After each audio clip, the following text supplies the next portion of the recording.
welcome to another meeting of the new Geopolitics Research Network Discussion Club.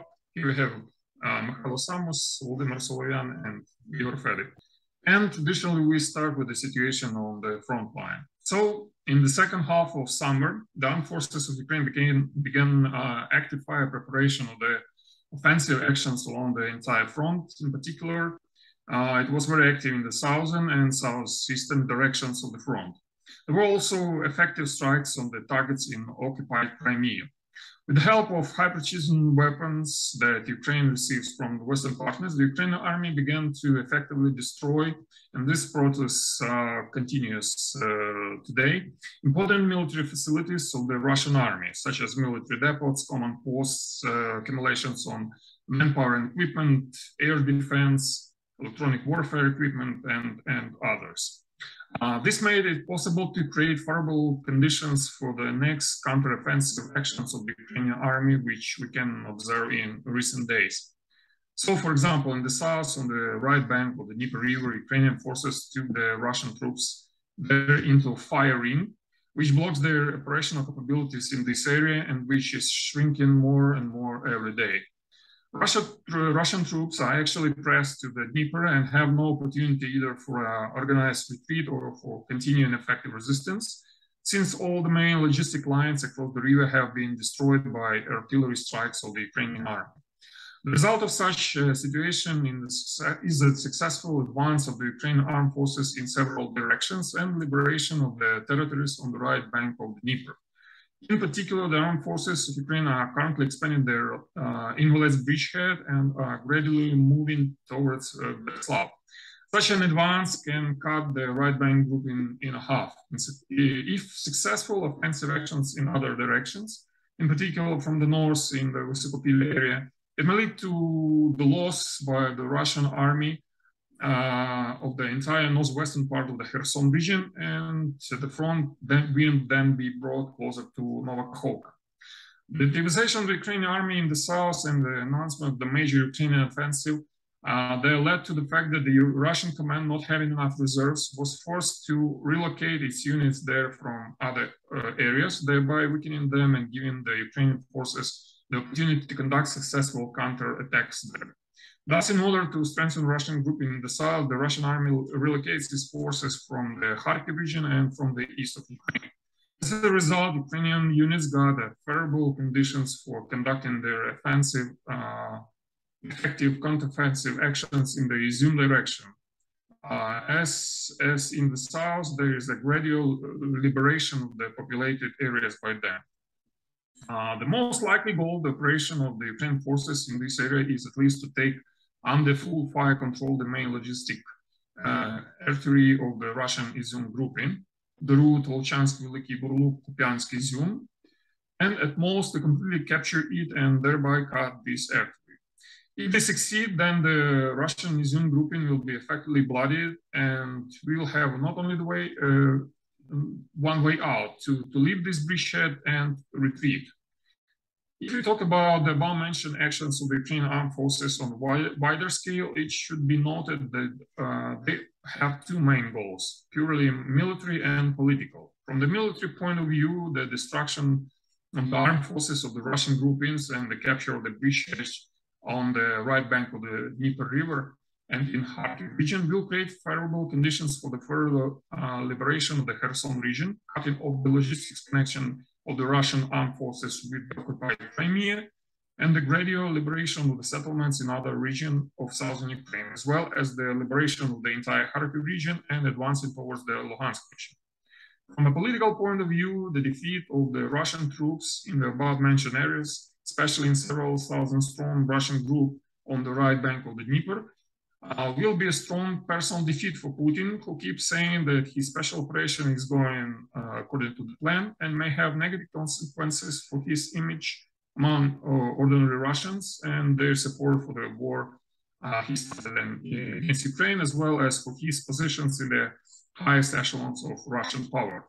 On the other hand, it can become an additional incentive for Western partners to increase military aid to Ukraine, not only quantitatively, but also qualitatively, providing us with air defense equipment, aviation, and long-range artillery.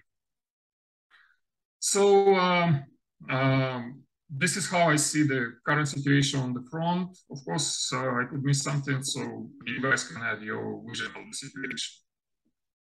Yeah, I just want immediately say that I'm not sure that for Putin it will be some threat from these defeats in southern part and eastern part, because look at the Russian propaganda. What they doing now? They just trying to keep silence. And Peskov told today that they are not going to comment any situation on the battlefield.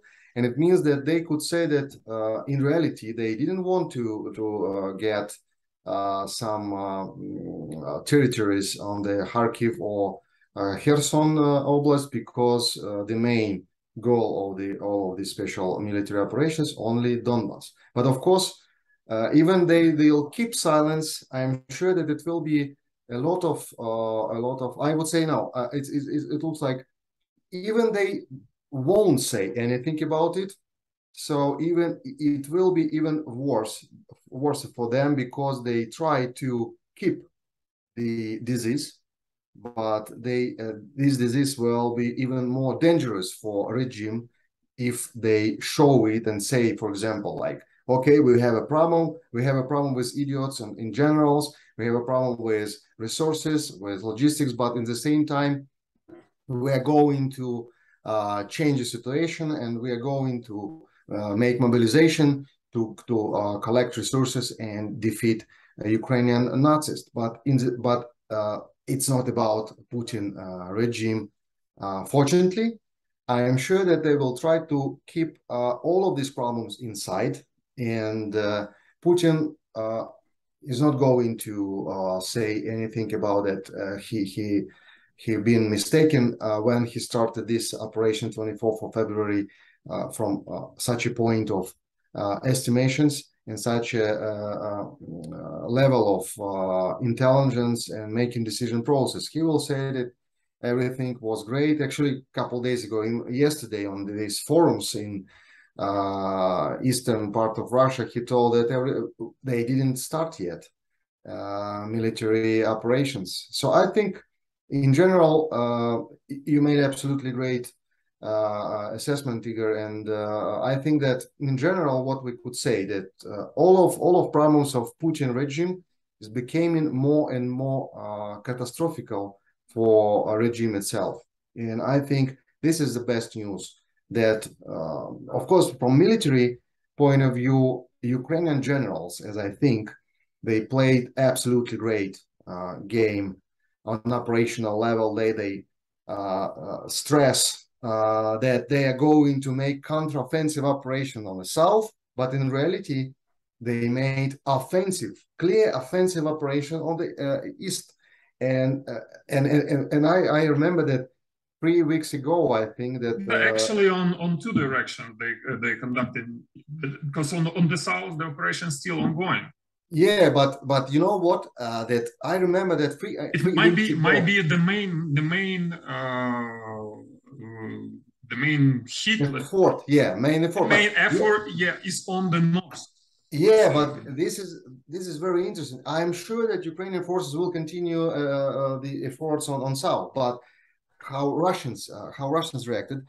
I remember like 3 weeks ago, it was information that Russian generals, they get all of regular forces and all of, let's say, not mobilized DNR, LNR people and some this Rosguardia.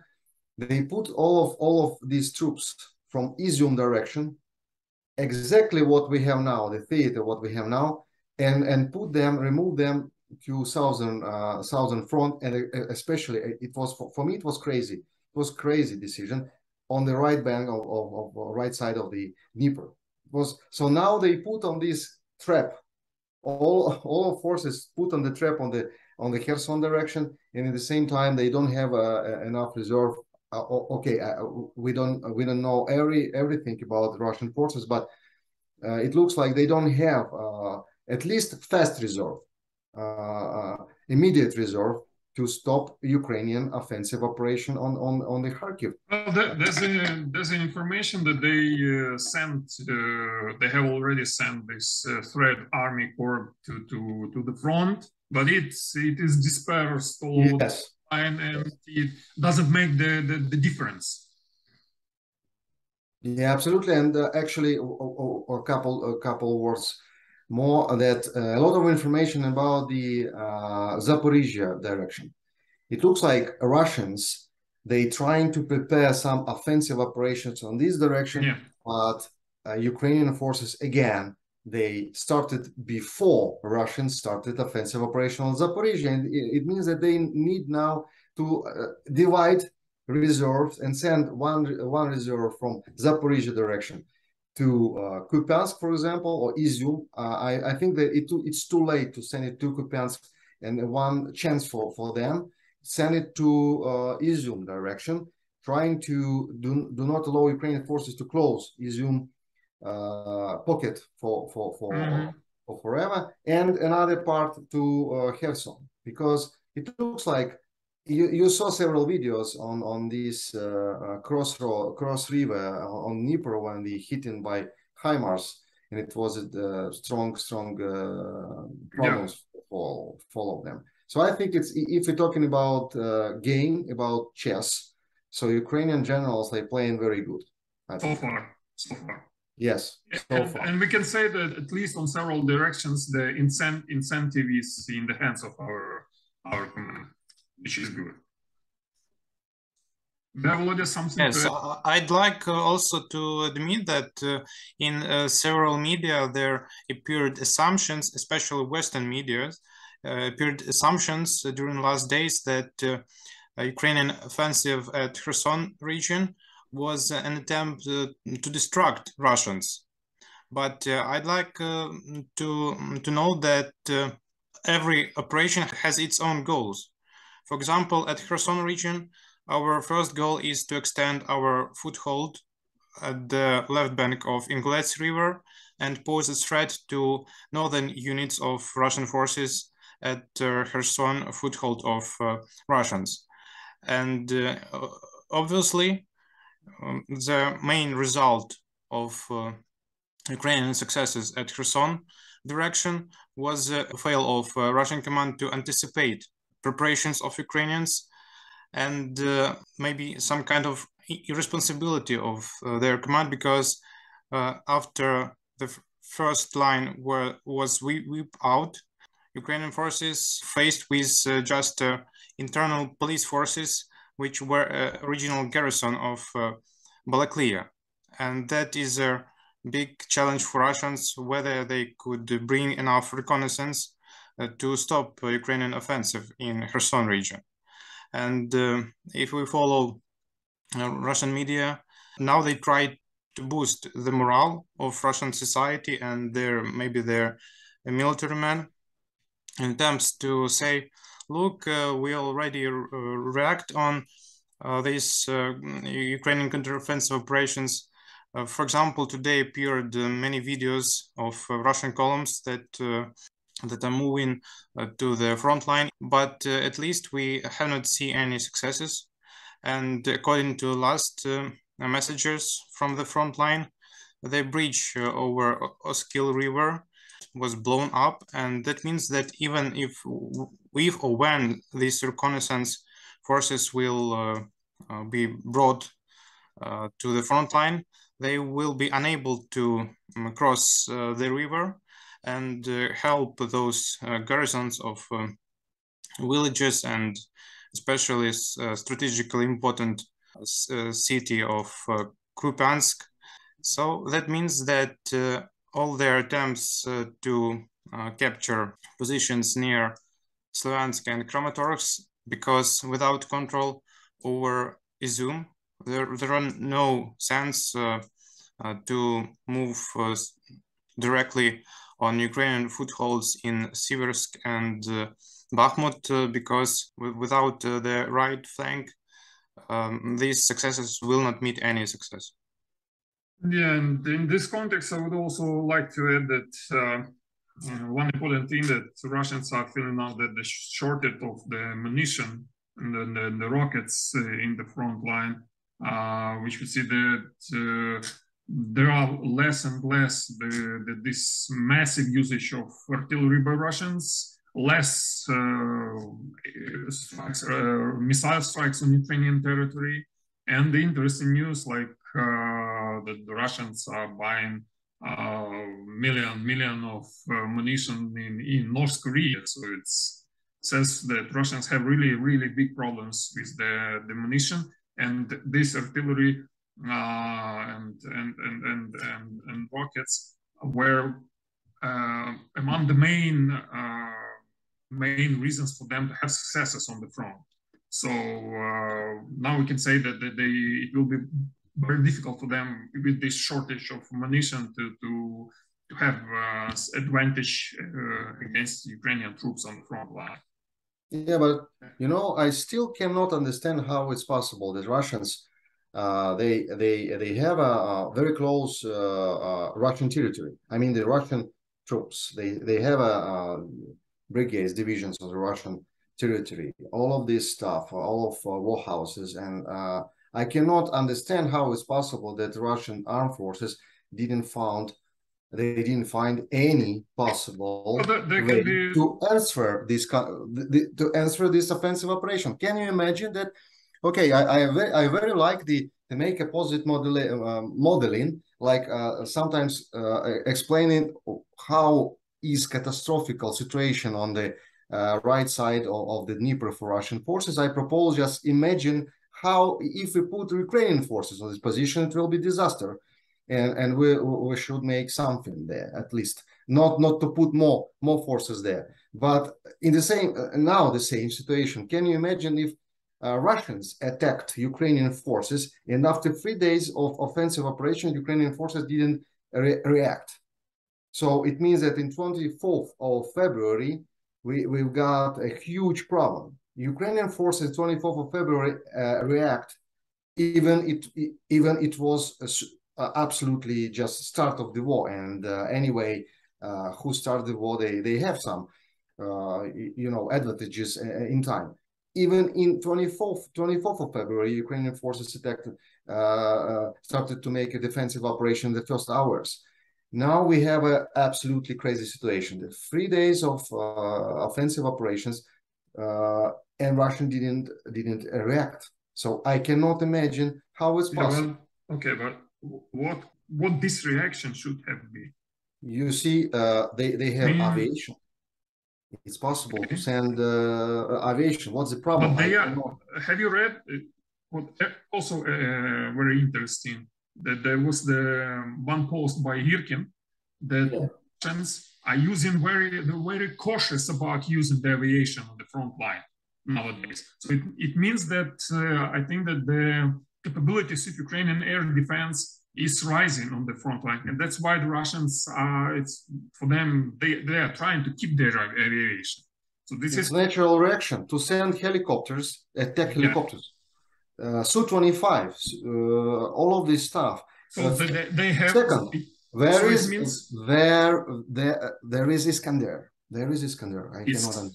So one conclusion, they have problems with our air defense. So our defense is successful. Second one is what we are talking about for a long time. Have been talking about for a long time. They have also shortage in these high precision weapons like Iskander. The third one is interesting also in terms of covert mobilization, which is ongoing in Russia. Where are their reserves? Where is this second? No reserves. No reserves. So you see, if you have some problems on the front line, the first thing you do, except for using aviation or other means, is sending the reserves. Sure, of course. But you see, now they had a strategic exercise, Vostok 2022, and they collected only 50,000. But somebody from Russians, they told that even this 50,000 is better to keep Eastern Front. I mean, on the Eastern Front, Chinese border, Ukraine, but not on Chinese border. But I'm sure the Chinese arrived to see the exercise. They're very absolutely happy. I'm not going to say that Russia absolutely now just lost the war and defeated, but they obviously have a strategic problem with planning and understanding of the situation. Because what next? Okay, what next? They could theoretically they could stop Ukrainian offensive. They theoretically they could send more and more forces on the right side and stop Ukrainian offensive there. What next?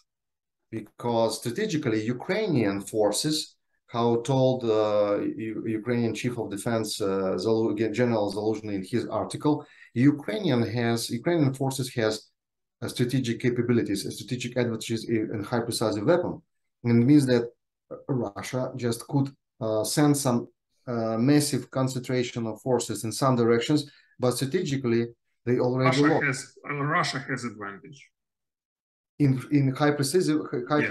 No, nowadays. No. He told like theoretically Russia has advantages in range. In the range, right? In the range. But if we're talking about these concrete operations, that's why I ask, where is these calibers and these calibers? Because if you see that there's some threats of Ukrainian real offensive operations with defeating, let's talking about the 20,000 troops on Izum pocket, 20,000 troops. And you could use Caliber in Iskander to actually I was waiting for such a reaction, that there will be massive airstrikes like we seen a month or so ago.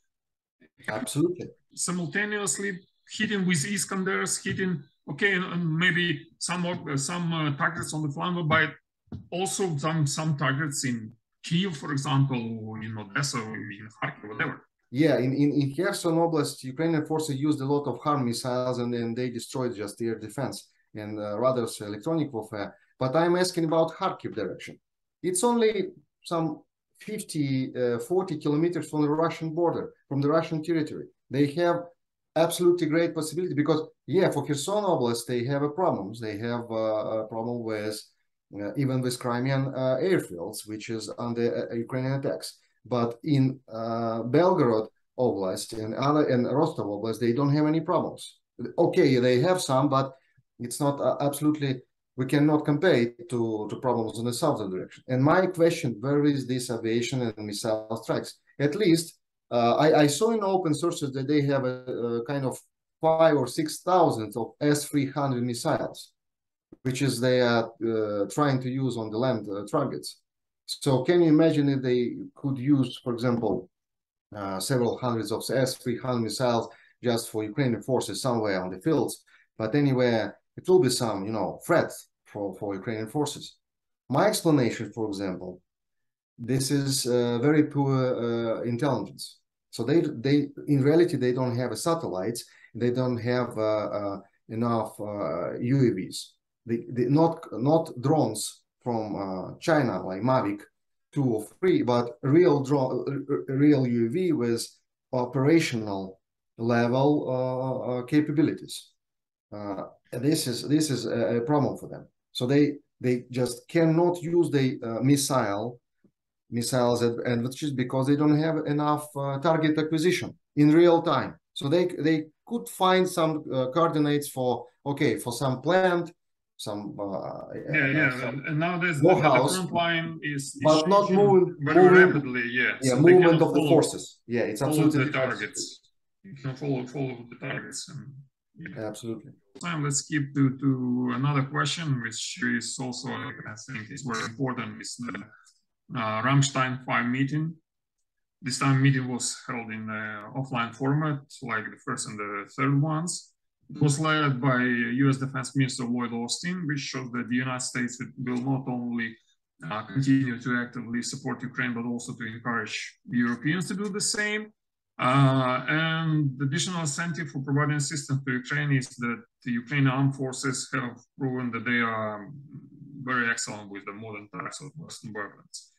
And two important things in the cost and context of this meeting. So the first is the new package of military aid to Ukraine, which includes anti-radar aircraft missiles, high-precision rockets, rocket munitions, new howitzers, armored vehicles, air defense systems, artillery munition, and so on.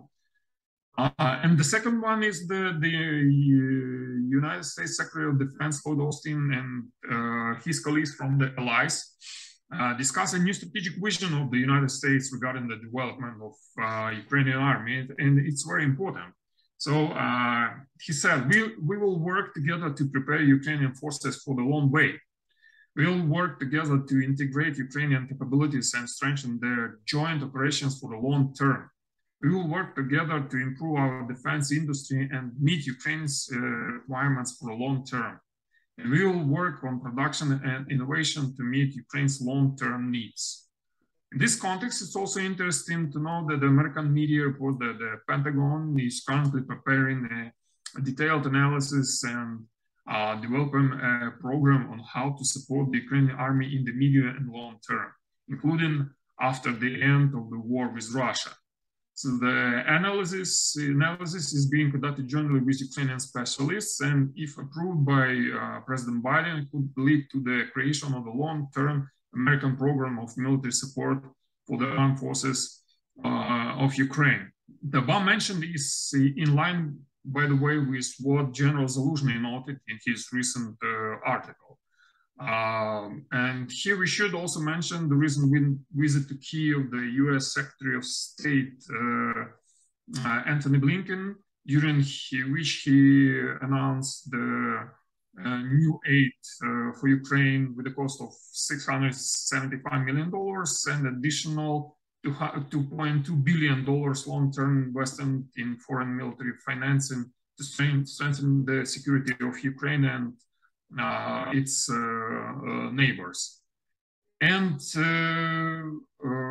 that is, we see that both Ukraine and its allies, led by the United States, are starting the long-term measures to comprehensively rebuild and strengthen Ukraine's defense capabilities, which will go beyond the current military conflict with Russia and designed for years to come. Yeah, just talking about the capabilities and General Zaluzhny article, I think that it's absolutely connected. I mean, the Ramstein meeting and this article and the understanding of Ukrainian command that we shouldn't talking or thinking only about some systems, I mean, the weapon, but the systematic approach and comprehensive approach, how to make Ukrainian forces with some strategic capabilities to defeat Russia, and after this develop as modern armed forces. I just want to point on one interesting question: how well Ukrainian defense industry develop in these circumstances? Because if we look at the news, for example, I very like the news from Germany that some Germany media told that the Chancellor Scholz didn't allow to send to Ukraine 100 tanks, Leopard 2A7, the last modification. And after this, I started to analyze this news. It was news about tanks which is not exist yet. They just talking about the potential contract about 100 tanks with term that $1.5 billion or euro, and first tank will be built or sent to Ukrainian customer after 3 years. So and last tank will send after 5.5 years. So we're talking about now about trying of Germany, in reality, trying of Germany to dominate in Ukraine after 3 years with own tanks. And I would say that Leopard 2A7, of course, it's the best tank in the world, but I am not sure that it's a magic tank, which is a magic tank of next generation, what we're talking about. For example, our famous and lovely Javelin destroying a Leopard 2A7, the same like T-72 or T-62. So I think that in this situation, when a lot of countries will propose such programs for next 3-5 years, I think that Ukrainian defense industry should participate in such projects. For example, if we're talking about tanks, I'm sure that Ukrainian tank industry should participate in this project to design a next generation tank together with Polish colleagues. And if Germany wants to give us the absolutely perfect barrels for artillery, I mean for tank, of course, I think it will be the best choice. But I'm not sure that we should buy this. I mean, buy the Leopard 2A7 in 3 years.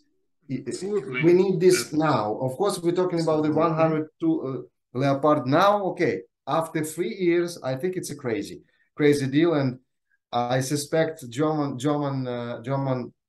informational campaign, like you see, Chancellor Scholz is bad, but okay, if you press on German government, we could sell you in 3 years, you will get 100 Leopard 2A7. I think it's some like not very good for Ukrainian defense industry at all. Yeah, it could appear in different fields, like artillery, self-propelled artillery, of course, and towed artillery, navy. In navy, we have actually Turkey, UK, and US already participating, and we don't find Ukrainian participation. It's pretty potential. Like, I am not sure that it's possible for now, but anyway, I think that Ukrainian side should more actively talk about the Ukrainian participation in any defense industry project, because I think it will be absolutely I'm not sure how to define, but not very good for Ukrainian economy to kill everything here and just buy Leopards. I think it's of course, not. But we have to mention that our defense industry and the enterprises of the defense industry, they're located somewhere beyond the front line, some on the front line. So, like Kharkiv, for example, for tanks. So I think that the first thing we have to do is to somehow to relocate our defense industry to more further. You know what, Igor, remember your article about Dozor a long time ago? Yeah. And what is the solution? These Dozors, they started, it's a light armor vehicle. Finally, it started to produce in Poland, even before 24th of February, because we found that it's better to produce there. So we can create some kind of clusters with our partners, or in Poland, or in Romania, Bulgaria, whatever. So where there is the possibilities. Okay, only if Poland will have such capabilities, let it be Poland. If different countries, okay. Yeah, because and you're absolutely right. We have to be more active, and we have to be more active right now. We have to start right now this process. Absolutely. Wait till the end of the war. Why I'm talking about simultaneously? Yeah, why I'm talking about the tanks, for example, because Ukraine is a famous producer of tanks, but we forgetting about Ukrainian very sophisticated systems, like, for example, active protection system. It's a next generation protection, even against javelins, because it's a special system which is just Microtech, right? Microtech. But I think we had even next step on this together with Poland, and they started to use it at least to use on some tests for the APC, this Rosomak, I think, to put in the Rosomak. I think that to put in on the next generation tank, this active protection system will be absolutely great to allow to make the threat from such a system like a Javelin, ATGM, like a Javelin, less and less. And I think it will be one of the advantages of such a tanks, even compared to Leopard. because Leopard, they don't have this active protection system. I think active protection system now use only Israel in Merkava, last modification, because they fight in real world, and they found it that only such active protection system could defend from javelins, for example, and other anti-tank missiles. So I think that and a lot of fields, anti-tank missiles, Luch. I think it's absolutely great idea to make something together with Poland or maybe another Romania, anti-ship missiles. I think Romania will be happy to design something like next Neptune together with UK or US, and helicopter engine. Absolutely. Yeah, and it will be more cheaper than the Western weapons, and it means that we will have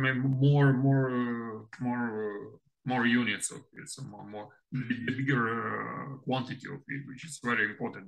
By the way, look at the Turkey. Look at the Turkey. They use widely Ukrainian aviation engines, not only in UAVs, but as I heard that they trying to use it on the next generation of attack helicopters, on Turkish attack helicopters, that will use the motor siege engines. Of course, motor siege now on the front line, actually, and it's not very good news, but I hope it will continue, and on this base, we will find the next solutions for common and joint development of helicopters, anti-tank missile, anti-ship missiles, the some precision weapon, and of course tanks, armor vehicles. Look at the BTR-4. BTR-4 finally started to be absolutely great piece of equipment on the battlefield. And it